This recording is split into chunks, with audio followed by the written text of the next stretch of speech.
Hello, everyone. I'm Brian Delp, host of Drive Time on WBGO. And it's my great pleasure to welcome to the WBGO studios today someone I see every year because I've been hosting the Charlie Parker Jazz Festival every Sunday, the final day of the festival, for about the last 22 years.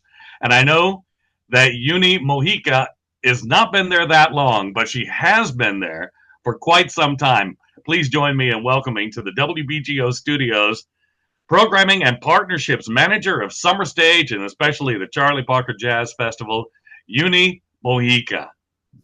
Hey, thank you, Brian, for the beautiful introduction. I'm so happy to be here. And we're so happy to have you because the Charlie Parker Jazz Festival is something that all of us look forward to so much every year, and me especially. And I'll tell you why at the very end of this conversation. But I know you have been involved with Summer Stage for how many years now? 4 years. 4 years. So you're one of the new people. I'm a newbie, but the next generation, right?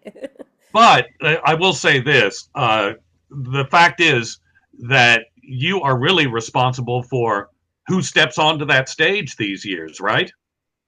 I have a large hand for sure, but it's a team with Brian Backus and Erica Elliott as our executive artistic director.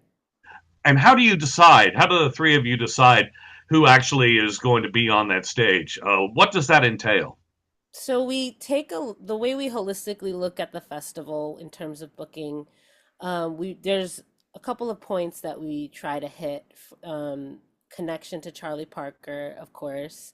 We want to make sure there's space for our jazz legends and masters, up and coming people that artists that we've been having our eye on that reflect the legacy of Charlie Parker as well. And then notables in the industry, maybe somebody that hasn't had as much shine in in the community, but are greatly respected in the community and honor the legacy as well. And those are the main 4 points that we see in the festival. So those are always our goals. I know that in years past, we've had many artists on the stage who are no longer with us. Hmm. Lou Donaldson leaps to mind. He was there just a few years ago, and Lou passed shortly after the Parker Festival last year. And I think as the years go by and these legendary musicians pass, I think it's so wonderful to be able to put them on the stage at least one more time before they're gone. Dewey Redman passed just days after I brought him out on stage for a Charlie Parker Jazz Festival, for instance. Now, falling into that category this year of artists who were actually alive when Charlie Parker was alive, the first artist that leaps to mind is really going to open up the festivities this Friday night, and that's Ron Carter, the veteran of the more recordings as a bassist than anybody else.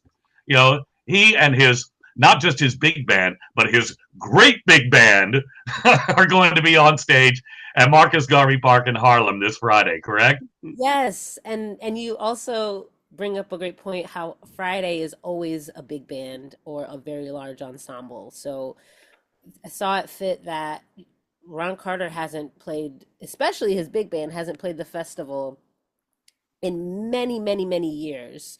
So it just seemed absolutely perfect to just have him. I'm like, why haven't we had him in this in so long? So, Ron Carter is Ron Carter, Sir Ron Carter. Exactly. So, Mr. Bowtie, Mr. Elegance is Yes, he's in a category all of his own, and exactly. it's not just his great big band though. Well, you were saying before about granting time to rising artists. The fact is, it's not just Ron Carter's great big band; it's a double bill because April May Webb is going to be on that same stage Friday night with her husband, trumpeter Randall Haywood, and their outstanding band that has a new album coming out. Absolutely. And on this day, we also have an incredible partnership with Jazzmobile, who has just been a pivot and force for the jazz community for many, many years, founded by Dr. Billy Taylor. And Jazzmobile always curates that slot. And April May Webb is just an incredible new force that we've seen. She's also the winner of this past year's Ciravon competition. So, Indeed. it's we this the booking of this festival is very much community, as there's many partnerships that we have throughout the festival and throughout several events that we have as well. So it's wonderful that we get to pair and highlight an up and coming artist next to someone like Ron Carter. So you're not going to there's you don't want to miss any part of this festival. I have to echo that. Usually I just concentrate on, my bid on Sunday, because that's a lot. But I got to tell you, every concert that is on the bill for this year's Charlie Parker Jazz Festival is just, it's off the chain. Every single concert is going to be absolutely amazing, including all the other events that are going on in conjunction with the festival, like the Antonio Hart Quartet appearing in Times Square. That's going to happen on Thursday, and they're going to be at Broadway and 46th Street. Are they going to be playing outdoors? Yes, yes, it'll be right outside. You just walk right up to those cross points and you won't miss it. And Just Antonio astounding. Hall's gonna just bring all the gas, Right. higher the heat. So, That's, and it's amazing because these all everything is free. that's exactly it. Thank you for bringing that up. That's exactly it. Every event for the Charlie Parker Jazz Festival is absolutely free, given to the citizens of New York City. Basically, and it was all started. And I did not know this, by the way. And I've been doing this festival for over 20 years. I did not know this until 4 years ago that the whole thing was begun by Charlie Watts, the drummer of the Rolling Stones, because he was such a huge Charlie Parker fan. In fact, towards the end of his life, later in his life, he released a couple of albums with his own big band and his own quintet that were all about Charlie Parker and all about bird songs. Amazing. Yes. It's this festival has such a rich legacy, and even in my younger years just being in New York, I remember it's interesting because also we're also celebrating the Jazz Gallery's 30th anniversary. Yes, So many ties to how they have lifted up the community as well, and artists and musicians. And in particular, I'm thinking about the relationship between them and Roy Hargrove in particular. And one of the things that I remember in speaking with Roy was he told me about how he was walking down the street on by Tompkins Square Park, and yeah, he heard Jackie McLean playing, and he walked up, and then Jackie McLean brought him on stage, and there's actually a YouTube clip where you see them playing together, right. and it's very full circle that Jazz Gallery is going to be presenting an ensemble that also highlights Renee Neufville as well, who was very much a part of RH Factor and Roy's legacy. So, and she also will be having a jam session at New Blue right after, and she's going to Right. be a special guest that day. So we'll also be celebrating Roy. We're celebrating the festival, and it's just very full circle and so much about community in that way with all of our partners, with Jazzmobile, with the National Jazz Museum of Harlem. I don't want to miss anyone, but there's just so many, and the Jazz Foundation and the work that they do. So Right. it's very much, yes, our team is curating the lineup, but it's not just us. It's the overall community and the rich community that exists in New York City, that foundation is Charlie Parker there. So that's where it's just so special and very meaningful, especially this year. Indeed. And there's one band in particular that's going to be on the bill on Sunday at Tompkins Square Park that I want to talk about because he has always been such a unifying factor. and that's Gary Bartz and his NTU Troupe, which you have to realize this music came out when I was a child, and you, I think your parents were probably children Just a when twinkle. uh, when Harlem Bush music came out. I think I was 7, and it was just like 55 years ago, and it came out in the midst of uh, massive civil rights protests, massive anti-Vietnam War protests, and considering the times we're living in now, whose idea was it for Gary Bartz to bring the N2 Troupe on stage? Was it his idea? Did he come to you, or did you ask him, "Hey, could you reassemble this band and bring it to the Charlie Parker Festival"? So I'm an alto head. I'm an Okay, alto saxophone fair head. enough. You must be. I mean, you're working for the Charlie Parker Jazz Festival. Yes, yes. And I'm a big Gary Bartz fan, and I'm like, we got to find a way to get Gary. And I know that he's been reassembling this project in a new way, where he's highlighting some of the younger musicians that he's mentored over the years.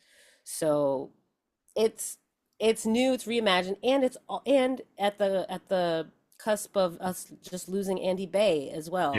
Yes. And that happened this year before, I mean, after we booked. So Mhm. it wasn't because of that. That wasn't the impetus. It just happened to be. So, you know, just another moment that is. Right. Well, it's certainly something we're all looking forward to. And as always, well, I'll tell you that later. But there's things that Gary Bartz and I trade backstage that have nothing to do with music whatsoever. So, but also on, let's go to Saturday's lineup because we really haven't talked about that. And the fact is that at Marcus Garvey Park in Harlem at the Richard Rogers Amphitheater, it's going to be headlining the Branford Marsalis Quartet. You talk about a band that's been together. I don't even know how long Branford has had the same working quartet, which is rare these days. But to have the same working band for decades is really unusual. And how did you persuade Branford to come up and play? Oh my gosh. I was like, if we could get Branford, this would be big and amazing because I don't recall. I mean, you would know better than me. I don't believe that he's played I don't think so. Harlem in particular. So the fact that he hasn't done the festival in Harlem, it's just you know the Marsalis family, they want to touch the community. Uh, So it's important, and it's Charlie Parker. If you lay your hands on a saxophone, Charlie Parker is in your top 5. So but it's not just the Branford Marsalis Quartet. I mean, you have also Nicholas Payton is bringing his quartet to that same stage. Nicholas is a force of nature, yes. and the great veteran that we're going to have on that stage is the incomparable Bertha Hope, who just received an award from the Jazz Foundation of America, didn't she? Yes, yes, the Jazz Fund and the Mellon Foundation. They this year they honored and gave a lot of money to our icons that are still here. It was just so amazing to see that. And we as a jazz community need to lift Bertha Hope up more because Agreed. she is amongst she is a legend. She's a through line in our legacy of jazz, and putting her in there, we always make sure we have women and uplift women in our festival as well. That is also one of our important com- components to the festival, is women also And need. speaking of which, you have a very talented a young female on that stage on Saturday, and that's Georgia Hears, who just made her Broadway debut in Good Night and Good Luck. I'm assuming in the same role that Diane Reeves had in the film. Is she the singer in that musical I'm not sure. I'll have or to in go. that play? Yeah, I'm not completely sure in terms of what her role is. Oh, what I am sure of is that she'll definitely be worth watching and hearing. Yes, absolutely. That Saturday is like all the days is not a day you want to miss. It's just it's going to be swinging. It's gonna have groove. It's gonna have feel. You're gonna get vocals, and lyrics that will hit you. Groove, feel, swing, and New Orleans is in the house. Oh, it is that. New I mean, Orleans, Nicholas Payton and Bradford Marsalis are both there, so yes, I think the Crescent City is well represented. But absolutely. I want to talk about somebody else who's also well representing her community, and that's the winner of the first Mexican American winner of the Sarah Vaughan International Vocal Competition is going to be opening up everything on Sunday at Tompkins Square Park, and that's Lucia, whom I have not met. So I'm really looking forward to seeing her perform. Yes, I'm so excited in particular because she's under the radar. A lot Mm-hmm. of folks have not heard her before, and this is a chance to between Georgia and Lucia being openers on both days, being Saturday and Sunday. It's a chance to really get a peek at who's next, who's carrying the torch, who's pushing boundaries, but also honoring our history at the same time, because that is important too. New voices, just new interpretations, new compositions. So it's yeah, between Lucia and Georgia, I'm really excited about Mm. our next generation in those two slots. Now, also on Sunday, as we have already mentioned, Gary Bartz and the N2 Troop are going to be on stage. Really looking forward to that. The Jazz Gallery All Stars are going to be there. As you said, Renee is going to be singing with them.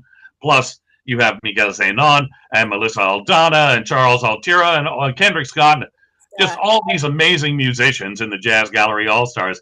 But then we come to the headliner, which happens to be a duo, two people I've known and have called my friends for decades. And that's Bill Charlap with Dee Dee Bridgewater celebrating the new album they have out. yes, yes, What a Dee Dee. great combination that is. Woo! Oh my God, Dee Yeah, Dee is a songstress, and Bill exactly. is songstress too. Well, I look at it the way I look at it when Bill and Dee Dee are on stage together. It's the piano player who knows 1,000 songs with the singer who knows 1,000 songs. So Exactly. I can't imagine there's a lack of material. Just encyclopedia of the jazz canon. Exactly. So and you know that's what's going to wrap up the Charlie Parker Jazz Festival this year when Bill and Dee Dee and their set are done. And I'm going to tell you, this is what I enjoy about it the most, Yunie. Okay, I grew up in Oklahoma. I've never been a fan of summer. It was just something to be endured when I was a child. It's still something to be endured. But for me, for the last 20 plus years, when I take that last walk down those steep stairs in Tompkins Square Park, summer's over. Summer's And all that's left for my wife Susan and I, and she's no fan of summer either. All that's left for us is maybe a couple of trips down the shore and picking tomatoes, and that's it. nice. That sounds great. I knew where's And my then, invite. oh well, yeah. You want to come over? Come on over. I'm just playing. No, it's almost it'll be over with the jam session and after party at New Bloom, which That's right. also We do want to mention that there is a great jam session at New Blue over on Louis Saida. So everybody, if you're at the festival, you might be letting yourself in for thousands of people over there. You know, it is just steps away, I know. and one component that I really wanted to add this year, and well started last year, the jam session is a pivotal piece to our community Hmm. where it's where generations meet. It's where you learn, you connect, and you play together. And that is also part of Charlie Parker's legacy as well. So I saw that one piece was missing in celebrating Charlie Parker's legacy is like we gotta have a jam session. So we're doing that across the street. So Well done. I didn't know that you were responsible for that. That's great. That's terrific. Yunie, Mojica, thank you so much for being with us today. thank you, And Brian. we look forward to seeing you this weekend. I do too. Let's have some fun. As Let's always. yeah.